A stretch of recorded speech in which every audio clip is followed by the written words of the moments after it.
இன்று 28/3/2026 அன்னை சோனியா காந்தி பூரண உடல்நலம் குணமடைய மற்றும் திருவள்ளூர் பாராளுமன்ற உறுப்பினர் மரியாதைக்குரிய தலைவர் திரு சசிகாந்த் செந்தில் ex-IAS MP அவர்களின் பிறந்த நாளில் 5வது நிகழ்ச்சியாக மாதவரம் தொகுதி செங்குன்றம் நகரத்தில் அமைந்துள்ள சைதான் பிபி தர்காவில் திருவள்ளுவர் தெற்கு மாவட்ட தலைவர் அண்ணன் திரு காங்கை குமரன் BA LLP அவர்களின் முன்னிலையில் நகர பொறுப்பாளர் திரு S பயாஸ் ஹுசைன் அவர்களின் தலைமையில் சிறப்பு பிரார்த்தனையும் பொதுமக்களுக்கு இனிப்பு வழங்கியும் பிறந்தநாள் கொண்டாடப்பட்டது.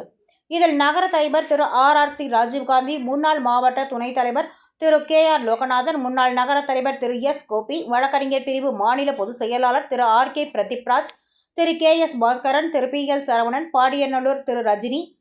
வடபெரும்பாக்கம் டாக்டர் திரு காமராஜ், மாவட்ட செயலாளர் அரண் திரு கலையரசன், வில்லிவாக்கம் வட்டார பொறுப்பாளர் திரு ப Anbukarasan, Puzhal Thiru Ilango, Thiru AK Umar, Thiru TT Anandan, Thiru M Sahul, Thiru Yasin Mukhtar, Thiru Nanjil Mani, Thiru J Deen Mohammed, Thiru Deen Ali, Thiru AN Jabakar, Thiru Netaji மற்றும் விளையாட்டுத்துறை மாவட்ட தலைவர் திரு பிரகாஷ் MPA மற்றும் கட்சி நிர்வாகிகள் பலர் கலந்து கொண்டு சிறப்பித்தனர்.